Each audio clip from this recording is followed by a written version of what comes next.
My name is Jessica Hale, and at my graduation, just seconds before my name was about to be called, my parents leaned in and said, "You'll never make it without us." Then they stood up and walked out right before the applause, right before the cameras turned my way. I stood there smiling for the crowd, pretending it didn't hurt, but the truth is, that moment burned itself into me. 10 years later, I walked into the boardroom of their company not as the forgotten daughter they left behind, but as the founder of the firm they'd just signed a $40 million contract with. Have you ever been abandoned in the very moment someone was supposed to be proud of you? And where are you watching this story from? What city, what time, so I'll know you're here with me tonight? I was born and raised in Fairview, a small Midwest town. Fairview wasn't the kind of town you found on travel maps. It sat between endless fields of corn and grain silos that gleamed silver under the sunday. The people there lived by routine: the whistle from the feed mill at 6 a.m., the church bell at noon, and the smell of diesel mixed with fertilizer at dusk. My parents fit that rhythm perfectly. They ran Hale Agworks, a regional distributor for farm equipment and fertilizers. Everyone in town knew them, not for kindness, but for efficiency. My father, Robert, was the kind of man who measured worth in productivity reports, not feelings. My mother, Diane, carried the same principle into the home: sharp eyes, perfect posture, always rehearsing appearances for church luncheons or Chamber of Commerce dinners. And then there was Ava, my older sister, the golden child. Ava could do no wrong. She smiled at the right people, laughed at my father's tired jokes, and wore pearls to every school event. My parents saw in her the reflection of their success, a perfect heir to the Hale name. I was the extra seat at the table, the fifth chair no one planned for. Ours was a family of 4, but the table set was always for 3, with one folding chair added to the corner whenever I came down for dinner. That chair squeaked every time I moved, a reminder that I was never really part of the arrangement. My place was next to the pantry door, where the smell of motor oil from Dad's work clothes mixed with the faint sweetness of Mom's lemon polish. They'd sit under the chandelier, their plates always served first, talking about contracts, fuel prices, and who had just bought a new combine harvester. Ava's achievements filled every conversation. "Ava got another leadership certificate today," Mom would beam, slicing her roast beef neatly. "That girl's going places." Dad would nod, already calculating how her charm could someday help the business. Then his eyes would flick toward me, pausing just long enough to remember I was still there. "Jess, what are you doing wasting so much time reading those engineering books? You're not planning to fix tractors, are you?" The words carried more amusement than curiosity. When I tried to explain how a single redesign in a loading arm could improve fuel efficiency by 3%, he waved it off. "That's theory talk. Leave that to men who can lift something heavier than a pencil." At dinner, my voice always got lost somewhere between their sentences.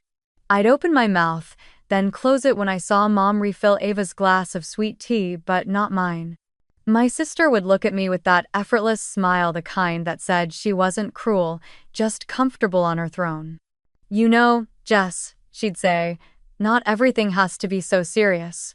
Maybe if you smiled more, people would like you." 1. I learned early that in the Hale house, obedience was currency. The rule was simple. In this family, whoever follows directions gets invested in. Ava followed. I questioned. So when the time came for internships, scholarships, or even Dad's used car, the pattern stayed. Ava got the keys. I got the folded chair. Still, I watched everything. While they discussed shipping routes and quarterly budgets, I memorized their ledgers, traced the flow of inventory, the cost of storage, the timing of deliveries. I could see inefficiencies like cracks in a wall no one else noticed. At 16, I quietly adjusted the sequence of their supply orders, aligning them with fuel price drops. When the month ended, our savings ticked up by 8%. Dad thought it was coincidence. "Good quarter," he said at dinner, never looking at me. Ava giggled. "Maybe it's luck." That folding chair creaked under me as I leaned forward, wanting to speak, to tell them I'd done it. But before I could, Mom looked up, lips tight. "Jess, don't interrupt your sister." I sat back, the words dissolving like dust on my tongue. The house was large but cold, full of trophies, invoices, and the smell of ambition. My room was the smallest one, facing the alley where the delivery trucks parked. Some nights, when the engines idled, their rumble felt like company. I'd sit by the window, notebook open, sketching systems arrows, loops, flowcharts mapping out how shipments moved across counties. It wasn't rebellion. It was my way of understanding a world that refused to make room for me. Every Sunday, Mom would line us up for church. Dad in his crisp blue suit, Ava in pastels, and me, the shadow in a plain dress. People at church would say, "Your family's such a blessing, Diane." She'd smile and grip Ava's hand tighter, pretending she hadn't heard mine drag behind. It was always clear. Ava represented the company's future. I was just a spare part. When I once asked Dad if I could join the summer program at the local university, he didn't even look up from his newspaper. "College isn't a playground for hobbies," he said. "Learn the business first. Earn your keep, then we'll talk." At 16, I stopped asking for permission. I started saving tips from my diner job after school, coins hidden in a mason jar behind the vent. Every coin was a fragment of independence, a quiet rebellion against the hierarchy at that polished table. Still, there were nights when I wished for one kind word, one glance of recognition. Instead, I got silence. My mother's favorite saying echoed through the kitchen whenever I brought up grades or projects. "Don't overthink, Jess. Your book, smart, not life, smart. Stick to what's real." 1. What she didn't know was that real for me was numbers, systems, patterns, the logic of things that worked when people didn't. It started with the sound of engines. Every morning at 5, the Hale AgWorks trucks rolled out of the lot behind our house, one after another, the diesel coughing into the air like a heartbeat. Most kids woke up to alarm clocks. I woke up to delivery routes. From my window, I could tell which driver was running late by the rhythm of the gears shifting on the slope behind the barn. The trucks carried seed, fertilizer, and tools across 5 counties, hundreds of miles every week, and every route was drawn by my father's hand on a yellow legal pad. He never changed them, even when prices rose, even when fields flooded. "We've done it this way for 20 years, he'd say. "If it ain't broke, don't fix it." But I could see it tiny breaks, invisible to him, like hairline cracks under glass. Numbers made sense in a way people didn't. I kept a notebook hidden under my bed, filled with grids and arrows. Each line represented a road, each symbol a warehouse, a customer, a rest stop. I drew fuel costs next to mile markers, sketched out which truck was closest to which client, how many hours each driver spent idling waiting for pickup. To anyone else, it was messy doodling. To me, it was a language. A pattern, a conversation that finally talked back. One night, while Dad and Ava watched the news about another fuel price surge, I traced his route schedule with a ruler. I realized the same truck was traveling 70 extra miles every Tuesday just because of an outdated drop order. It was looping back to the same area twice. A small mistake, but one that, multiplied over months, burned hundreds of gallons of diesel. I redrew the order, rearranging 3 deliveries, cutting the mileage by nearly 100 per week. I printed it out and slid it under his office door before bed. The next week, I overheard him in the kitchen, bragging to Mom. "Strangest thing," he said, stirring his coffee. "Last week's deliveries ran smoother. Must have been the drivers finally learning efficiency." I didn't say anything. I just smiled into my cereal bowl.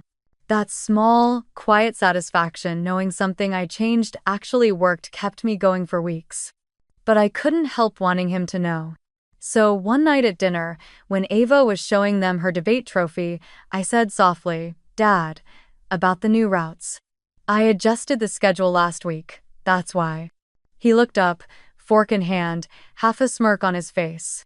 You adjusted my schedule? Yes. I ran the numbers. We were wasting almost 100 miles a week. Jessica, he interrupted, setting his fork down. I don't need a child teaching me how to run my business. Mom chuckled, more to fill the silence than to comfort me. Don't be offended, honey. Your father's done this for decades. He knows what works. I nodded, even though my throat had tightened so much I couldn't breathe. Across the table, Ava tilted her head with a look that said, "You should have known better." Later that night, I sat in the garage, staring at the trucks lined up like sleeping animals. The smell of oil and iron filled the air. I pressed my hand against one of the fenders and whispered, "You knew, didn't you?" The machine didn't answer, but the metal still held the warmth of the day. It was the only thing in that house that seemed to remember my touch. The next few months became my quiet experiment. I watched, listened, and took notes on everything: the timing of deliveries, the rate of equipment breakdowns, even the way weather patterns delayed certain shipments. I could predict when the north silo would overflow or when the fertilizer demand would spike before planting season. Dad called it luck. I called it reading the flow. At school, I gravitated toward physics and math, the only places that felt like home. I stayed after class to ask my teacher about optimization models. She lent me an old college textbook on systems engineering, its pages yellowed and full of equations I didn't yet understand. But I loved them. Each formula was a promise that chaos could be organized. I copied them down in my notebook at night, whispering the words like a prayer. When the annual county science fair came around, I submitted a project called Streamlining Distribution Routes for Local Agriculture. I built a small simulation with colored pushpins representing delivery points and strings showing routes optimized for fuel and time. My teacher said it was the most advanced submission they'd seen in years. But when Dad showed up to see it, he scanned the display, unimpressed. "So you're telling me you spent 3 weeks playing with yarn?" I opened my mouth to explain how the algorithm reduced total miles traveled by 15%, but he'd already walked off to look at Ava's friend's baking robot project. The judges gave me a second-place ribbon. I didn't care about the placement. What I cared about was the little piece of paper they handed me afterward, an invitation to apply for a summer program at the State University's engineering department. For the first time, I thought maybe I could build a future that didn't need my father's permission. That night, at dinner, I showed them the letter. They want me to attend a pre-engineering program this summer. It's competitive, but... Mom cut her steak with delicate precision. "How much does it cost?" "Almost nothing," I said quickly. "They cover most of it. It's a scholarship." Dad didn't look up from his plate. "That's in the city, right? 100 miles away?" "Yes." He took a sip of his drink. "You're better off spending the summer learning the family business. College doesn't teach reality." "But it's not college," I tried, my voice small but steady. "It's just a program." "Jessica." His tone was final. "Enough." The conversation ended there, like everyone before it. But that night, when everyone went to bed, I sat by my window again, watching the trucks roll out for another early run. Their headlights formed lines across the fields, glowing like veins carrying life through the town. And somewhere in that pattern, between the hum of engines and the rustle of corn, I made myself a promise. One day, I'll design a system that works better than all of this. One day, I'll prove that reading the flow is worth something. The next morning, I woke early and slipped the science fair ribbon into my notebook. It wasn't just paper, it was proof that I could see what they refused to see. And someday, those same routes that carried their trucks across the Midwest would carry my name further than they ever imagined. The letter arrived on a Tuesday, tucked between utility bills and fertilizer invoices. The envelope had the State University seal pressed in gold. I remember the tremor in my hands as I tore it open right there on the porch, with the hum of trucks warming up behind the house. "Congratulations. We're pleased to inform you that you've been accepted into the College of Engineering, majoring in industrial and systems engineering. The words blurred and reformed as I read them again and again, like proof that the impossible had finally bent in my favor. I ran inside, still holding the letter, leaving a trail of dust and diesel smell on the kitchen tiles. Dad was at the table going over payroll sheets, glasses perched low on his nose. Mom was slicing peaches into a bowl, every movement sharp and efficient. I got in, I said, out of breath. The University Industrial and Systems Engineering. They offered me a partial scholarship.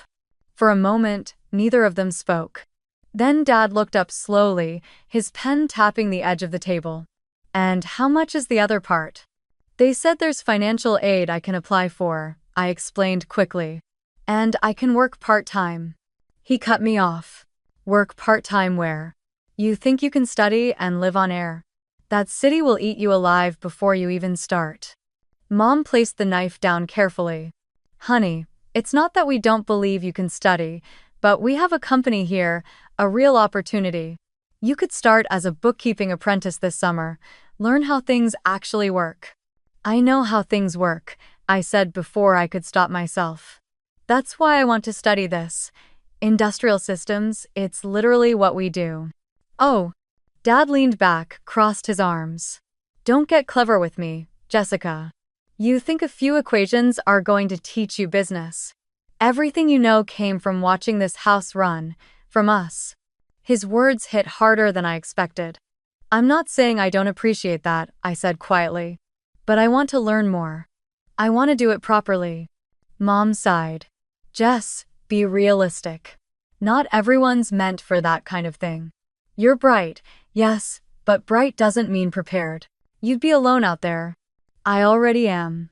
I whispered, but neither of them seemed to hear. The next morning, my car keys were missing from the hook. When I asked, Dad didn't look up from his coffee. You won't need it. I'm selling the Honda. Gas isn't free. I stood there frozen. That's my car. Grandpa gave it to me. He shrugged. He gave it to the family, and the family decides what's useful. Later, I checked my bank account. The joint savings I'd been adding to with diner tips emptied. Transferred for safekeeping, the note read. I confronted Mom that night. You took my savings? She didn't even look guilty. We're protecting you from yourself. College debt ruins people. We're doing this for your own good. I wanted to scream that control wasn't protection, but my throat locked. They didn't see me as ungrateful. They saw me as naive, someone who needed to be managed.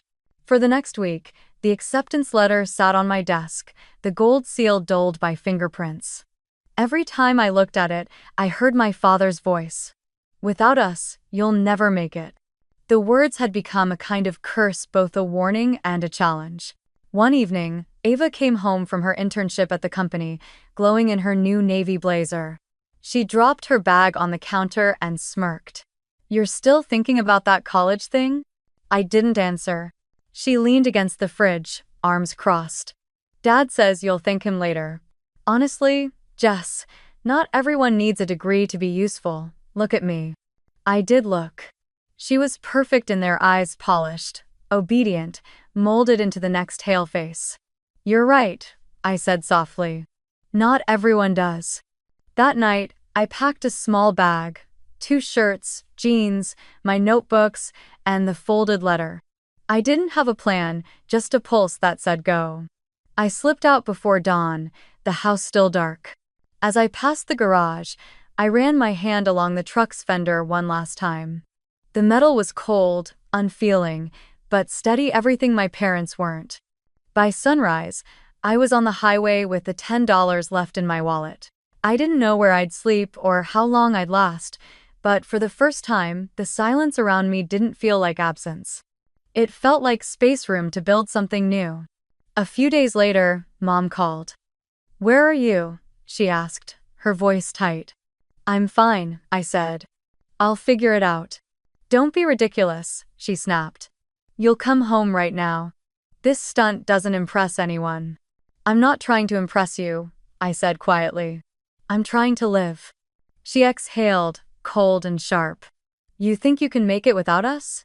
You'll learn the hard way, Jessica. Her words echoed in my ear long after she hung up.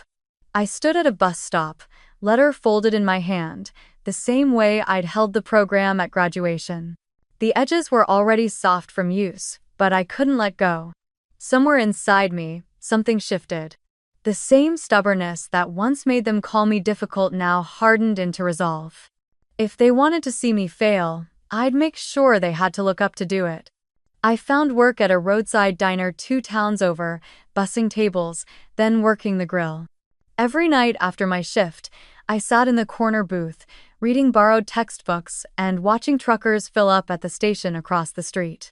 I started learning their routes, their schedules, their habits. Patterns again, always patterns. It wasn't glamorous, but it was mine. I was living on 5 hours of sleep and diner coffee, but I was free. I no longer needed their money, their rules, their folded chairs. Weeks turned into months. I stopped expecting phone calls. The world outside Hale didn't know who Jessica Hale was, and maybe that was the point. I could build myself from the ground up without anyone naming me first. One evening, a truck driver noticed me scribbling in my notebook and asked what I was doing. "Just tracking deliveries," I said. He laughed. "You one of those planner types? Maybe you should run dispatch instead of wiping tables." The thought stuck. Maybe I should. That night, under the flickering diner lights, I looked at my acceptance letter one last time before tucking it inside my bag. I hadn't gone to the university, but somehow, I was already in class. Every late-night route, every fuel log, every overheard story from drivers was a lesson. The world had become my syllabus. My parents thought cutting me off would stop me. They didn't understand that what they took away wasn't what made me strong, it was what freed me. And though their voices still echoed in my head, I began to replace them with my own. They said I'd never make it without them. I decided that was exactly what I'd do. Graduation day smelled like cut grass and sunburnt metal bleachers. The stadium shimmered under June heat, and the air carried that restless mix of nerves and pride that only existed at endings. I remember standing in line behind Ava, her hair curled perfectly, my cap slightly crooked, my palms damp around the rolled program. The brass band played its rehearsed medley while the announcer called name after name, each one followed by cheers that rose like waves. Families whistled, clapped, shouted love from the stands. I searched for our row the Hale thinking maybe, just maybe, today would be different. They had been there at the start. I'd seen them when we marched in. Dad in his gray suit, arms crossed, Mom in her cream hat shielding her eyes from the glare. Ava seated between them, already checking her phone.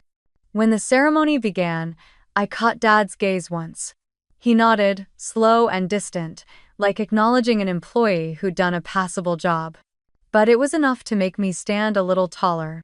Halfway through the ceremony, I turned again, expecting to find them. The row was empty. Their seats still indented from their weight sat beside a folded program with the Hale name printed neatly on it. For a moment, I thought they'd stepped away for water or shade, but they didn't return.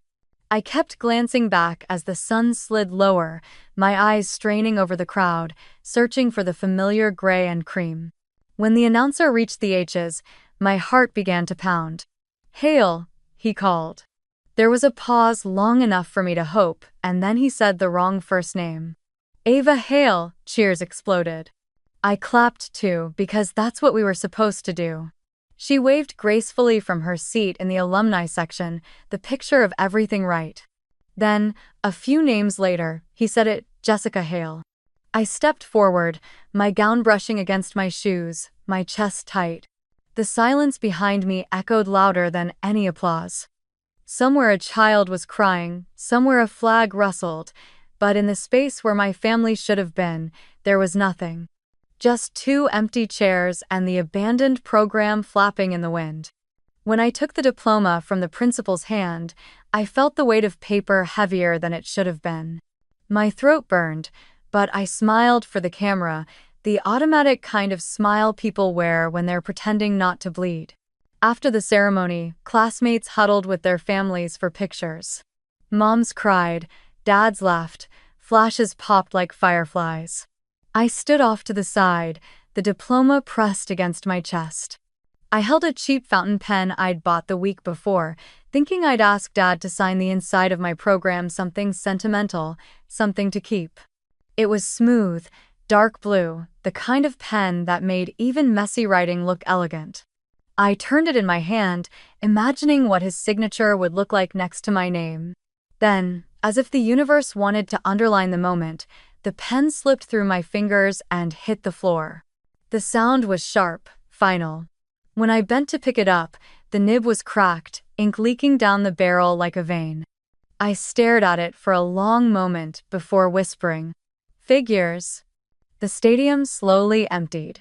Teachers stacked chairs, parents carried bouquets and balloons. By the time I walked out the gate, the parking lot was almost bare. Our family SUV was gone. Only the faint smell of gasoline lingered in the warm air. I sat on the curb for a while, the broken pen in one hand and my diploma in the other. The edges of the paper cut faint lines into my fingers. The sky turned the color of old copper, and in that fading light, I understood something simple and devastating. They hadn't left because they were disappointed in me. They'd left because they'd already decided I didn't matter enough to stay. That night, I walked home alone. The streets were quiet, the sound of my shoes against the sidewalk steady, rhythmic, like punctuation. The house lights were off when I arrived.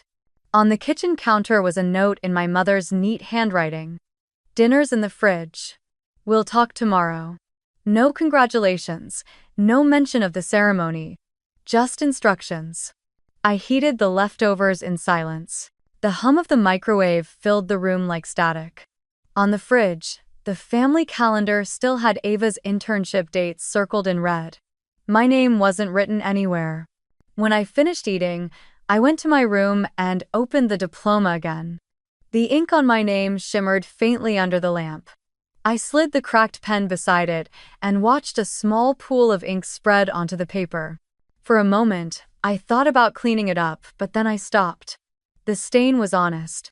It was the truth made visible. That was the night I decided to leave. Not in anger, not even in rebellion, it was just acceptance. I realized I'd been waiting for permission my whole life to speak, to dream, to exist. And permission was never coming. Before I left my room, I tore a blank page from my notebook and wrote a single line. "I'm not leaving you. I'm just finally choosing me." I folded it and left it on the table beside the broken pen. When I stepped outside, the air was cool, heavy with the smell of rain. I looked back once through the window. The kitchen light flickered faintly, reflecting off the metal of that folding chair still tucked under the table. The same chair that had always reminded me I was extra, temporary. I didn't take much with me, just my notebook, my diploma, and a $10 bill I'd saved. The road stretched ahead, black and endless, lit only by the occasional flash of passing headlights. Somewhere behind me, the town kept sleeping, unaware that one of its invisible daughters had finally walked out of its shadow. I didn't just graduate from high school that day. I graduated from them. The bus rolled into the next town just after midnight, its headlights cutting through a fog so thick it looked alive. I stepped off with my backpack and my diploma, the air heavy with the smell of rain and diesel. The station was nothing more than a flickering neon sign above a vending machine. I had $10 left. No car, no plan, just an ache behind my ribs where home used to be. I followed the faint hum of a jukebox until I saw a 24-hour diner glowing like a match in the dark. The bell above the door jingled as I walked in. The place was nearly empty except for a trucker dozing in the corner and a woman wiping down the counter. She looked up, her dark hair tied in a bun streaked with silver, and gave me the kind of look people reserve for strays, half suspicion, half pity. "Kitchen's closing soon," she said. "I'm not here to eat," I murmured. "Do you need help? Anything washing dishes? Sweeping floors?" She studied me for a moment, then sighed. "You ever done kitchen work?" "No, ma'am. But I learned fast." Her eyes softened just a little. "Name's Alvarez. You can start by wiping those booths. Pays minimum." You quit, you don't get your check early. Understand? Yes, ma'am. That night, I cleaned tables until the smell of coffee and bleach blurred together. My fingers ached, but I didn't stop. When the last customer left, Miss Alvarez tossed me a towel and pointed toward the back. There's a cot behind the storage crates, she said. Don't make it a habit, but it's warm. That cot became my first home. I folded my graduation gown for a blanket and tucked my backpack under my head. The hum of the refrigerator became my lullaby, steady and cold, but constant, something my life had never been. Days blurred into nights. I worked the late shift, refilling mugs for truckers, wiping down counters, and memorizing their routes when they talked about deliveries. One of them, a tall man named Manny with weathered hands and kind eyes, noticed me scribbling in a small notebook between shifts. You keeping secrets or writing a novel? He teased. Neither, I said. Just notes about the routes you all talk about. The timings. The miles. The patterns. He chuckled. Patterns, huh? You sound like dispatch material. Oh, one. Dispatch? He grinned. Kid, that's the person who tells the drivers where to go, when to load, when to rest. They're the ones who make sure the wheels don't stop turning. It's half math, half magic. Something sparked inside me. Math and magic, that was exactly what I'd always loved. A few weeks later, Manny came in on his usual route, dripping from the rain, and dropped a paper napkin on the counter. On it, he'd drawn a chart of delivery times and stops. Here, he said. You want to learn? Figure out which one's the dumb route. I spent my whole break analyzing it, tracing loops with my finger, adding up distances. This one, I said finally, circling a route that wasted 40 miles between two stops. He whistled. You're good, kid. Maybe too good for this diner. Miss Alvarez overheard and rolled her eyes. Don't put ideas in her head, Manny. I need my tables clean. But later, when I was scrubbing pans in the back, she said quietly, He's right, you know. You've got the look of someone meant for more than dishes. Her words stayed with me longer than she probably intended. A few months in, Manny told me about an old friend who ran a supply warehouse at the edge of town. Guy's always short on help, he said. Name's Lawson. Pays by the hour. Tell him I sent you. So I did. The warehouse smelled of rust, hay, and oil. Rows of tractors, tool parts, and seed bags towered above me like sleeping giants. Mr. Lawson was a thick-set man with kind wrinkles and a cigarette permanently hanging from his mouth. You can lift 50 pounds? He asked. Easily, I lied. He laughed and handed me gloves. Then you're hired. That was job number 2 days in the warehouse, nights in the diner. I lived on coffee, adrenaline, and a quiet desperation to prove I could last. The first week nearly broke me. My arms burned from hauling boxes, my feet blistered, my hands calloused over. But every time I heard the beep of the forklift backing up, the metallic ding of the loading dock elevator, something about that sound felt familiar, mechanical yet alive, like the hum of progress. I began timing shipments, learning which suppliers were always late, how certain weather patterns slowed down the deliveries. The same patterns I'd once seen in my father's routes were here, too, hiding in plain sight. Manny stopped by sometimes between hauls, dropping off lunch or explaining how to read the dispatcher's board. See those colors? He said one day, pointing at the schedule pinned to the wall. Green means loaded, yellow means waiting, red means stuck. A good dispatcher sees the red before it happens. I wrote that down in my notebook. See the red before it happens. It sounded like something sacred. Between shifts, I discovered the public library, a quiet, air-conditioned miracle where no one cared who I was. I borrowed every book I could find on logistics, operations, research, and computer basics. The librarian, a gentle woman with wide glasses, would smile each time I carried out another armful. You're studying for something big, she said once. Maybe, I answered. I'm trying to learn how systems move. I'm anyway. At night, after my diner shift, I'd use the library Wi-Fi from the parking lot, my old laptop balanced on the steering wheel of a borrowed delivery van. I found free online courses. Introduction to Supply Chain Management, Excel for Beginners, Python for Logistics Automation. The words looked impossible at first, but I treated each lesson like a recipe: follow the steps, make mistakes, clean the mess, start again. Miss Alvarez noticed my exhaustion one morning when I nearly dropped a tray of mugs. "You can't keep burning both ends, kid," she said, refilling the coffee pot. "I have to," I replied softly. "I'm building something." She didn't press further. Instead, she packed me a sandwich and said, "At least eat while you're changing the world." That became our rhythm, me learning in silence, her watching quietly, both of us pretending not to care too much. By winter, the warehouse trusted me enough to manage shipments alone. Mr. Lawson started calling me the map girl. When trucks fell behind, I'd rearrange their stops, call ahead to clients, and somehow keep everything flowing. "You've got an engineer's brain," he said one evening, handing me a thermos of coffee. "Why the hell aren't you in college?" I smiled faintly. "Because some people decided I didn't need to be." He didn't ask who, he just nodded. Their loss. 1.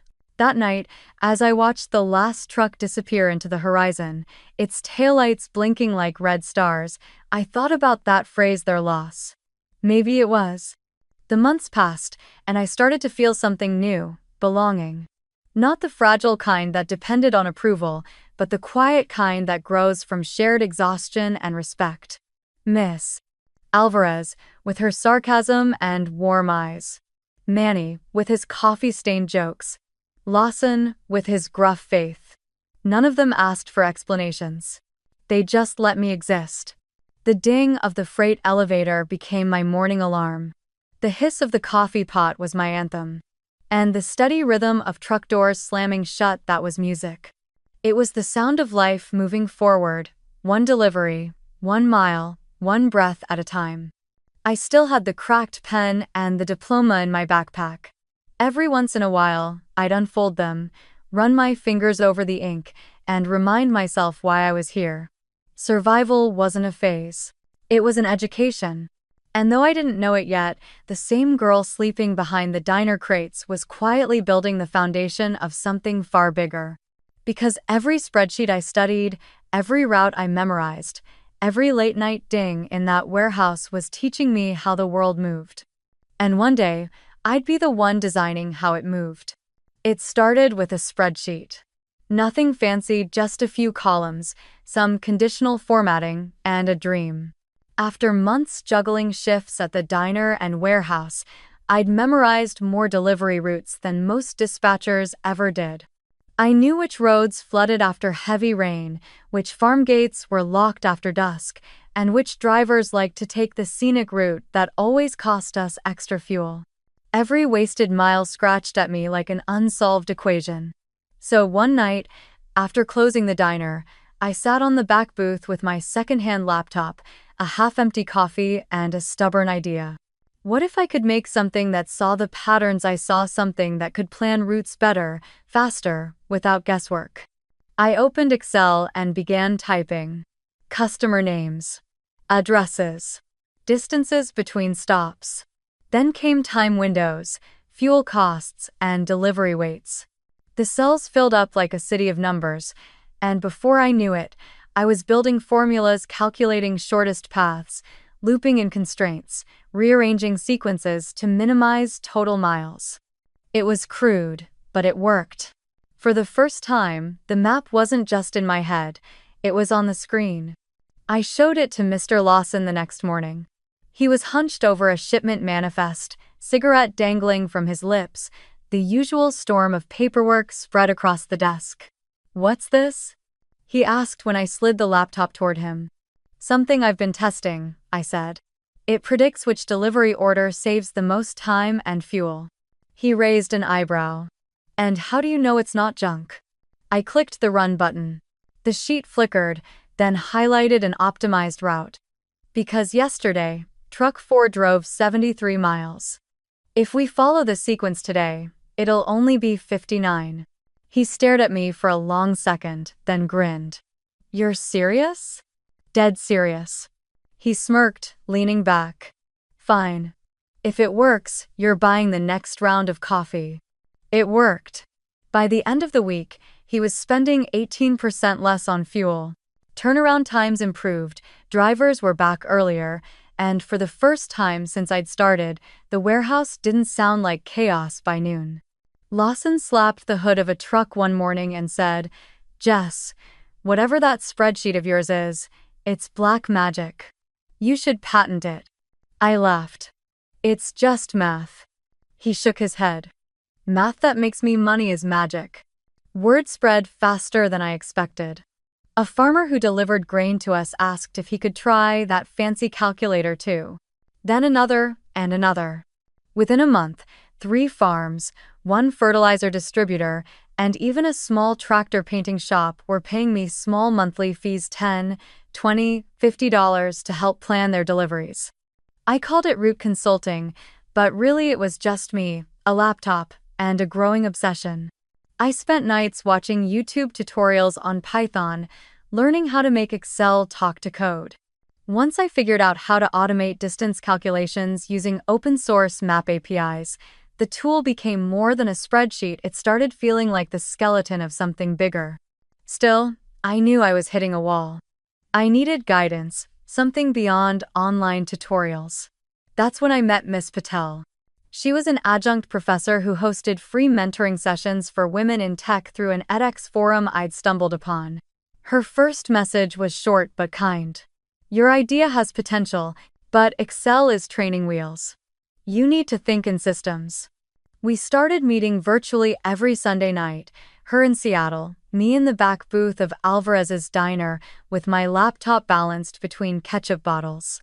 She made me rebuild everything from scratch this time using Python scripts, linear programming, and real optimization logic. It was brutal. For every solution I thought was perfect, she'd say, good. Now break it, find where it fails. Weeks turned into months. Between my 2 jobs, I barely slept. I coded on breaks, tested formulas during deliveries, and fixed bugs on napkins while wiping tables. But the tool kept improving. It could now handle multiple trucks, balance weight loads, and even predict bottlenecks. I named it GridPath. Because for the first time, I wasn't lost, I was mapping my own grid, 1 line of code at a time. When I told Miss Patel about the name, she smiled through the webcam. That's a good one, she said. You're building not just routes, Jessica. You're building pathways for yourself, and for everyone who thinks they don't belong in this field. Her words hit me harder than she probably knew. By late spring, GridPath was running clean. It didn't just predict efficiency, it proved it. I used data from Lawson's warehouse and Manny's delivery logs as test cases, generating reports that showed real, measurable savings. 18% less turnaround time, 15% fuel reduction, 30% fewer idle hours. One afternoon, I printed the results, highlighted the numbers, and pinned them to the wall behind my bed. For the first time in my life, I didn't need anyone to tell me I was capable. The proof was in black and white. When I presented the new version to Lawson, he stared at the charts, whistled low, and said, "You're gonna outgrow this place, kid." Devin. I'm just getting started, I said, grinning. He wasn't wrong. Soon, the small businesses around town started talking. The grain co-op wanted a demo. A hardware store asked if I could help with supply routes. I didn't even have an official company yet, just a Gmail address and a PayPal link, but somehow I'd become the go-to logistics girl of rural Indiana. I remember one Saturday morning, sitting in the diner during the quiet hour between breakfast rushes. Miss Alvarez poured me a cup of coffee and said, "So, you're a CEO now, huh?" I laughed. More like a girl with a laptop and too much caffeine. She smirked. That's how most CEOs start. That night, Manny stopped by for pie after his route. He leaned across the counter and said, "You know, Jess, every driver in the county's talking about your thing. Grid something?" GridPath, I said, pretending not to blush. Right. Whatever it's called, it's saving my guys real money. You ever think about taking it beyond these farms? I shook my head. It's not ready. He grinned. Neither are half the things that change the world. That line stayed with me. By the end of the year, I had 5 paying clients and a sense of direction stronger than any map I'd ever drawn. Miss Patel helped me enroll in a certification program in logistics through a university partnership remote, part-time, fully funded. I studied at night, coded at dawn, worked all day. My life had become a relay of workstations: the diner counter, the warehouse desk, the library table. Still, every time the freight elevator dinged, every time a truck door slammed, I felt that same thrill, the sound of motion, of something becoming real. I started sketching the idea for a web platform version of GridPath, a real dashboard with accounts, route visualization, and live updates. I didn't have the money to build it yet, but I had the blueprint. I taped it above my bed, next to the ink-stained diploma and the broken pen I still carried like a relic. Sometimes, I'd stare at that wall and whisper to myself, this is where it starts. Because deep down, I knew GridPath wasn't just a program, it was my rebellion coded in logic. Every formula was a sentence rewritten from my father's voice. Every efficiency gain was a mile further from that empty seat at graduation. And the best part? No one could take it away. By the second year, GridPath had grown beyond the back booth of Alvarez's diner. What began as a fragile Excel sheet held together by coffee and willpower was now a living platform with dashboards, logins, and actual clients. I still worked nights at the warehouse, but my breaks were spent answering emails from farm co-ops across the Midwest who'd somehow heard about the routing girl with the magic software. I goed. The turning point came in the spring, during planting season, the industry's annual chaos. Every truck in 3 states seemed to be on the road, every silo overflowing, every fuel tank crying empty. Lawson called one night, his voice crackling through the line. Jess, these guys from the regional ag cooperative need help. 7 states, hundreds of farms, they're drowning in logistics. I froze. 7 states? That's not a test run, that's an entire ecosystem. He laughed. Then it's your kind of problem. The next morning, I drove 6 hours to meet the co-op board in a bland conference room lined with coffee stains and faded maps. Their chairperson, a sunburned man named Clyde, looked skeptical as I set up my laptop. We've heard you've got some sort of scheduling system, he said. We've tried those before, they never fit how we work. I smiled. That's because most systems start with software. I start with people. It wasn't charm, it was truth. I'd spent years listening to truckers, warehouse hands, and dispatchers. I understood how they thought, where the real friction lived. So, instead of a slideshow, I opened GridPath and pulled live data from their own delivery logs. Within minutes, I showed them how to reroute 54 trucks and save 600 miles in a single day. The room went silent. Then Clyde leaned back and muttered, well, I'll be damned. Whoa. 2 weeks later, we signed the contract, $120,000 per year, renewable, with expansion options. My hands shook as I held the pen. For once, the ink didn't spill. That deal changed everything. Suddenly, GridPath wasn't just a clever side project, it was a company. I registered it officially, rented a tiny co-working office near the highway ring, and hired my first team. 2 developers I met through Miss Patel's online network, a part-time customer service rep from the diner, and Manny, my first and most loyal believer, as dispatch lead. He walked into the office on our first day wearing a faded trucker cap and a grin that could light up the place. Boss, he said, looking around the bare room. You're missing a coffee machine. I'm missing everything, I laughed. But we'll start there. Those early months were electric. The 5 of us worked 14-hour days, surviving on instant noodles and purpose. The office smelled of burnt coffee and cheap whiteboard markers. We mapped out supply routes like battle plans, each line drawn across the Midwest, meaning another client served, another week survived. During the spring rush, the planting storm, we managed the co-op's entire distribution. Before GridPath, their drivers had waited up to 6 hours at silos just to unload.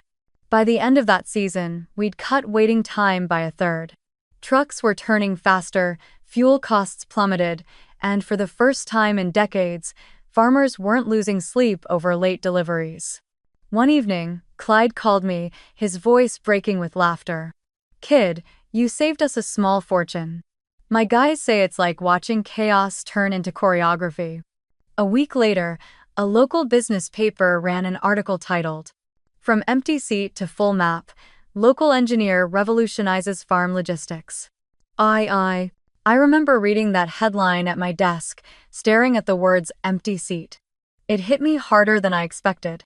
They didn't know what it meant to me that the empty seat wasn't just a metaphor, it was a memory.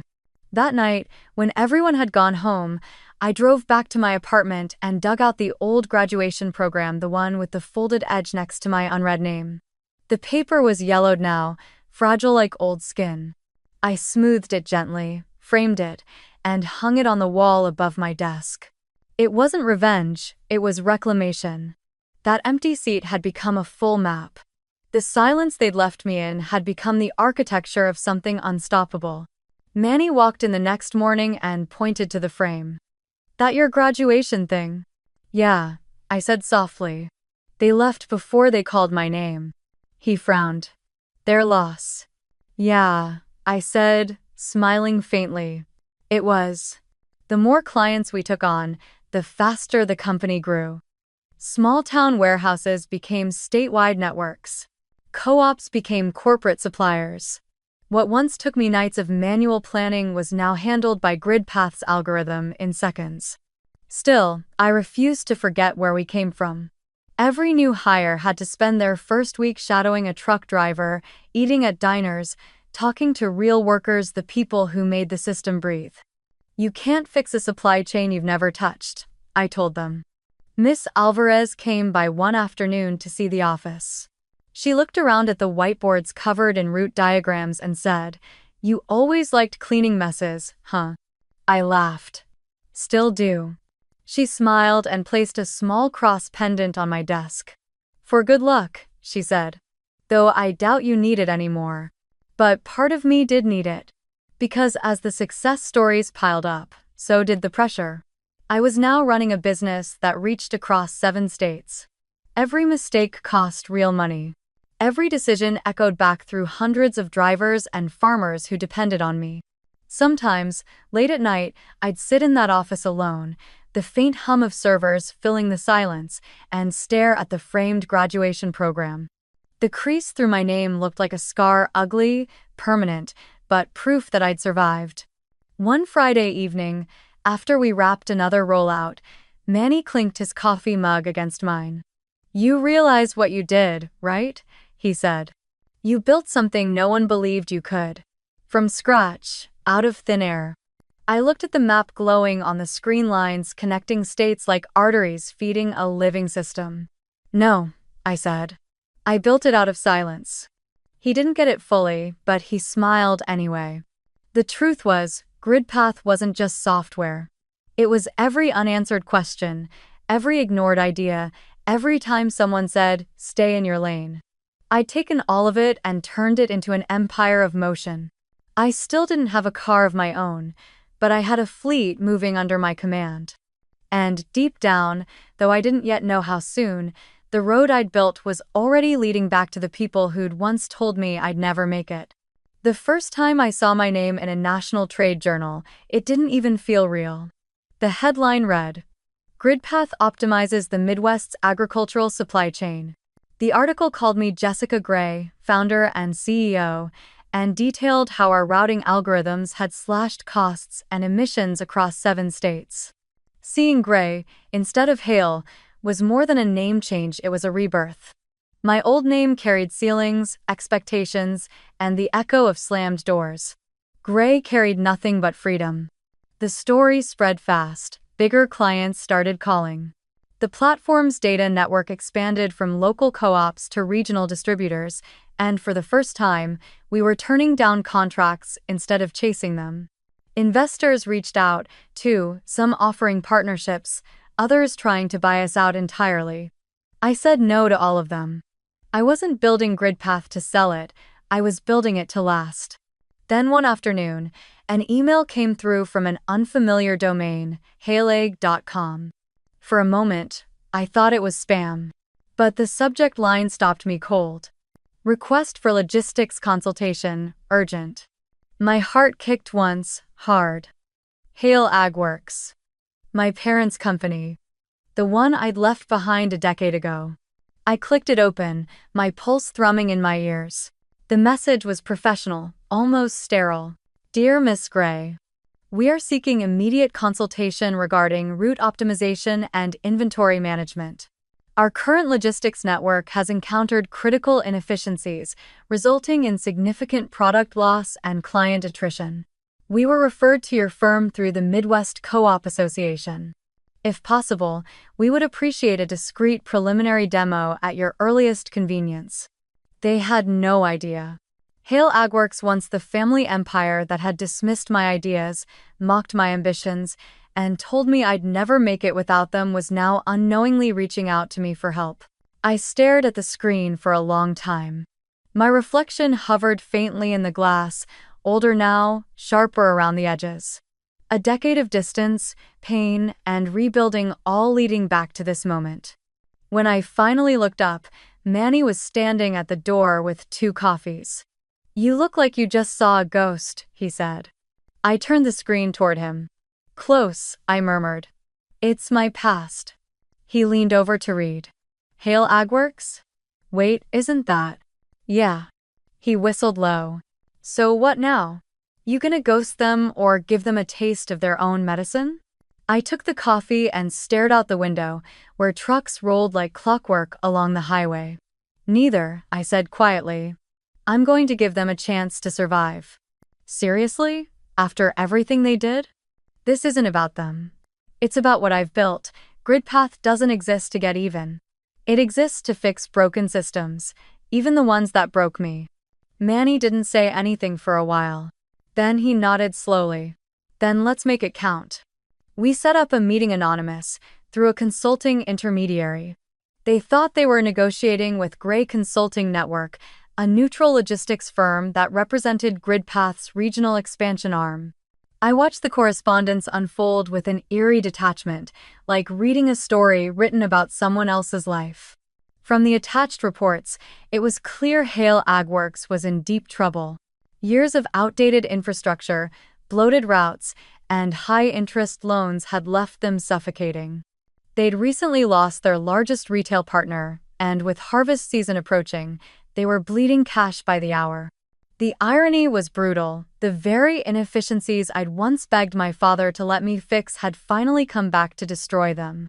When the intermediary called for a formal proposal, I prepared one myself. Every line of it precise, deliberate, and clean. Proposal: Hale AgWorks x GridPath Logistics Solution 3-year partnership. Scope: full-scale optimization of transport, warehousing, and supplier coordination across 12-state network. Value: Patrzeć, 0 total, software license, network integration, infrastructure upgrade. Terms: ROI and KPI targets tied to cost reduction and delivery performance. Optional clause: GridPath holds a 35% equity acquisition right if KPIs are achieved within contract period. When I finished drafting it, I sat back in my chair and exhaled. It wasn't revenge, it was evolution. This deal wasn't just going to save their company, it was going to bring my life full circle. Before sending it, I called Miss Patel. I need your eyes on something, I said. She looked over the proposal and gave a small smile. Very strategic, she said. They'll think they're saving themselves, but really, you're giving them a choice: adapt or disappear. That's the idea. And you'll go in person? She asked. Yes, I said. But not as Jessica Hale. As Jessica Gray.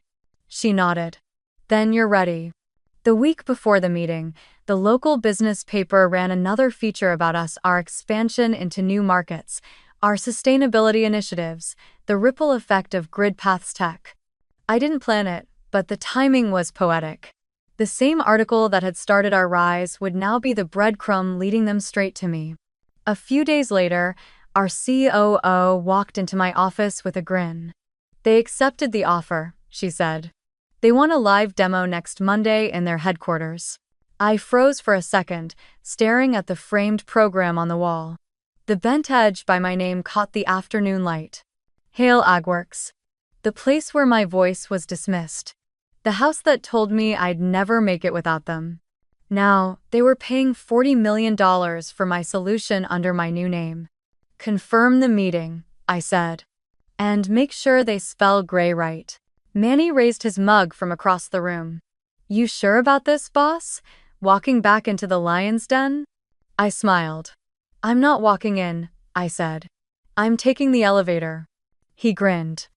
Then let's hope it dings loud enough for the whole world to hear. That night, I stayed late, running my hands along the edges of the framed graduation program. 10 years ago, my parents walked out before my name was called. Next week, I'd walk in before theirs ever would be again. This time, I wasn't coming back to be seen. I was coming back to be recognized. The elevator doors slid open with a soft ding.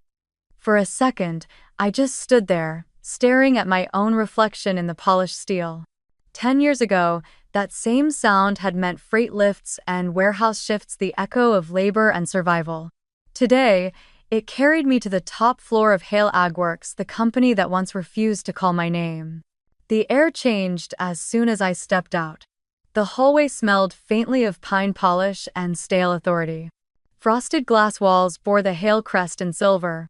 Rooted in family, built to last. I almost laughed at the irony. My heels clicked against the marble as I walked toward the boardroom. Beside me, my COO, Lena, carried the presentation case, and our legal counsel followed with the contract folder. I didn't need to check my reflection to know what they'd see: tailored slate suit, hair pulled back, posture steady. Not the daughter they once ignored.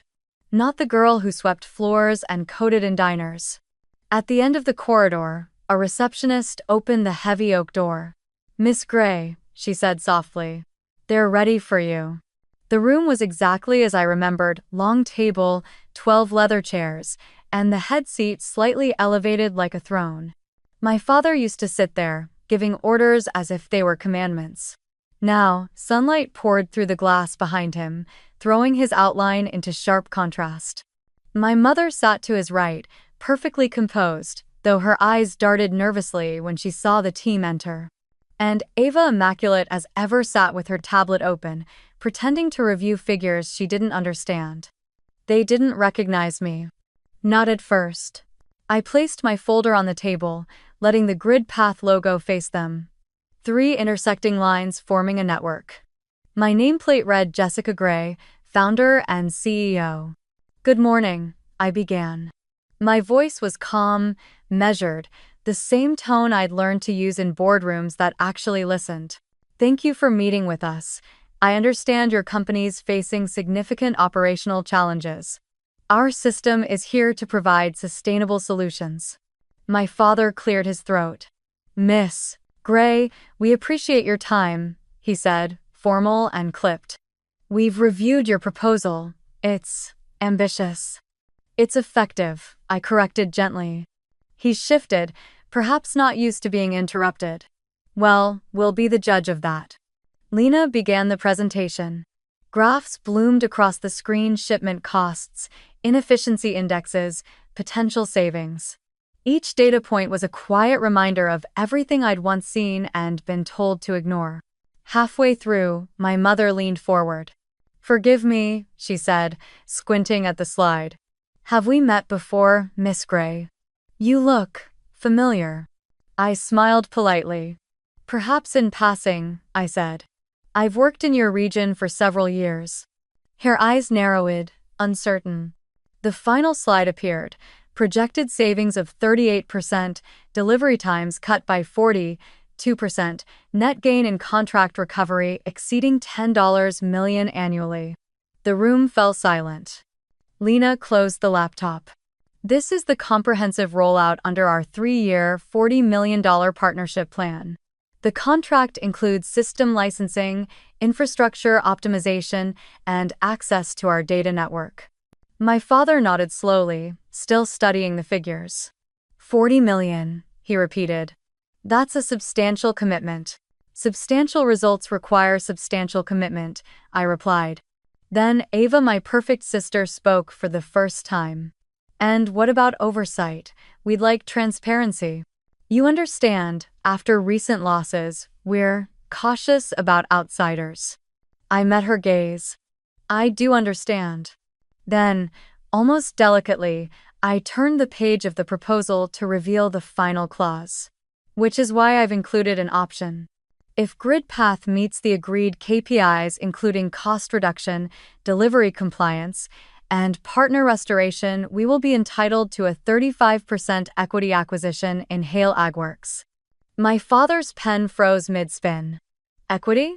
Yes, I said simply. It aligns our incentives. If you thrive, we thrive. If not, you lose nothing but inefficiency.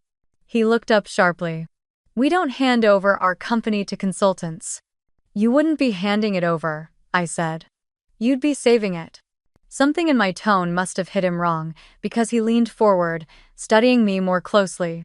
Tell me, Miss Gray, he said, voice colder now. Why do I get the feeling you've been waiting for this moment? For the first time, I allowed the corner of my mouth to curve. Maybe because I have. His brow furrowed. Ava tilted her head, eyes widening slightly. Wait, she began. I reached into my briefcase and pulled out a pen, sleek, silver, engraved with GridPath technologies. I placed it gently on the table. You once told me I'd never make it without you, I said quietly. But I did. And now, you're the ones who need my signature. My mother's hand flew to her mouth. My father's jaw went rigid. Ava whispered. Jessica Gray, I corrected softly. Founder and CEO. For a long time, no one spoke. The silence stretched, brittle and sharp. Finally, my father sat back, masking disbelief with control. We're here for a solution, he said stiffly, retreating to professionalism. Not history. I met his eyes, steady and unflinching. Then it's convenient I brought both the solution for your company and the history you tried to erase. The room was silent except for the faint hum of the projector. I opened the contract to the signature page. $40 million, I said. Licensing, rollout, and network integration. You'll have full operational support within 6 months. If we meet the KPIs, the equity clause activates automatically. He stared down at the document, but his hands didn't move. I could see the conflict in his eyes, pride and desperation warring under the weight of failing numbers. Finally, he muttered, "Let's proceed." I nodded, uncapped my pen, the upgraded version of the one that had cracked on graduation day, and placed it neatly beside the dotted line. The soft click echoed through the room. As I signed, the world seemed to still. The scratch of ink on paper filled the air like thunder disguised as whisper. When I was done, I looked up at him and said quietly, 10 years ago, my name wasn't called. Today, I call it myself on your contract. No one breathed. The hum of the city outside filled the silence, the faint ding of an elevator sounding in the distance, the same sound that had once meant failure, now marking ascension. I slid the signed document toward him and stood. Welcome to GridPath, I said. We'll be in touch for the rollout. As I turned to leave, my mother's voice cracked. Jessica, wait. I paused by the door, looked back once, and smiled gently. You were right about one thing, I said. Without you, I wouldn't have made it here. Then I walked out, the echo of my heels mixing with the steady ding of the elevator, the sound of closure, of history rewritten in ink. 6 months later, the numbers spoke louder than pride ever could. Hale Agworks had not only recovered, it was thriving. Delivery times were down by 44%, overhead costs had dropped by nearly half, and their retail contracts, once circling the drain, were now reinstated. The board called it a miracle. I called it mathematics, teamwork, and accountability, things they'd once refused to see in me. GridPath had hit every KPI in the contract, which meant our clause triggered automatically. The company accountants confirmed it. GridPath was now entitled to acquire 35% equity in Hale Agworks. A third of the family empire earned not through inheritance, but through results. I didn't celebrate. I just stared at the email, then closed my laptop quietly. A week later, I met with my team in the same glass-walled office where it all began. "We did it," Lena said, grinning. "It's official, you own a piece of your past now." I nodded. "Not own," I corrected softly. "Redefine." Our next move wasn't expansion, it was redistribution. I restructured Hale's labor contracts, reinstated fair wages, and created the Driver and Warehouse Welfare Fund, channeling 10% of our joint profits into better healthcare and education programs for logistics workers. Manny oversaw the rollout. "You're turning dispatch into destiny," he joked, but his voice trembled a little when he said it. Even the local paper noticed. The new headline read, "From empty seat to full circle, GridPath founder rebuilds the family business from within." I didn't give interviews. I didn't need to. The work was enough. But there was one thing left unfinished. Late one evening, after everyone had gone home, I found myself standing again in the top-floor boardroom, the same place where my father had once dismissed me with a single sentence. The city lights spilled across the glass, painting reflections of highways and cranes, the arteries of everything I'd built. The room was silent now. The chair at the head of the table sat empty. I walked toward it, carrying two frames in my hands. The first held the graduation program from that forgotten day, still creased where my name had gone unread. The second held the $40 million contract, the ink now dry and faded slightly under glass. Two pieces of paper, one where my name had been ignored, one where I wrote it myself. I placed them side by side on the shelf behind the chair. For the first time, they belonged in the same room. I stood there for a long while, breathing in the quiet. Then, almost as if summoned by that silence, I heard the door open behind me. "Jessica?" It was my mother. Her voice was softer than I remembered, smaller, almost hesitant. She stepped inside, hands clasped together. Time had drawn new lines across her face, but her eyes still carried the same careful caution, the kind people wear when they're not sure they're welcome. "I didn't think you'd still be here," she said. "Just finishing up," I replied. She looked around the room, the monitors, the charts, the hum of the servers beneath the floor. "The company. It feels different now," she said quietly. "People talk about you in the halls. They say you listen." I said nothing. Then she swallowed, her voice trembling. "You did it. You really did." It wasn't a grand apology. It wasn't even close, but it was the first time she'd ever said something that resembled belief. I turned to her and smiled, not with triumph, but with calm. "Not despite you and Dad," I said. "Because I learned to stand without anyone holding the other end." She looked down, tears catching in the light. "We thought we were protecting you," she whispered. "But we were really just afraid you'd outgrow us." I didn't respond. Some silences are meant to hold space, not fill it. Finally, I said, "There's coffee downstairs if you'd like. The drivers take their breaks there now, it's open to everyone." She nodded, eyes wet, and quietly left the room. When the door closed, I turned back toward the window. Outside, trucks moved like veins of light along the interstate, carrying harvests, materials, futures. The same motion I'd once studied as a waitress, the same rhythm that built GridPath, now pulsed through a company that used to shut me out. The chair behind me, the empty seat, wasn't empty anymore. Not because I'd taken it, but because I'd changed what it meant to sit there. I glanced once more at the framed papers. The past and the present, side by side. One represented silence. The other, voice. Under my breath, I whispered, "If they don't call your name, build something that forces the world to read it." The city answered with its own rhythm, trucks humming, streetlights blinking, engines rising and falling like breath. It was the sound of systems alive, of second chances running on schedule. As I left the room, the elevator dinged the same note that had followed me through every chapter of my life. I smiled at the sound. This time, it didn't echo emptiness, it echoed arrival. And as the doors closed, I thought of all the others sitting in the crowd somewhere, waiting for their names to be called. Have you ever had your own empty seat moment when the people who should have been proud simply weren't? Tell me where you're watching from. Because wherever you are, you're not sitting alone anymore.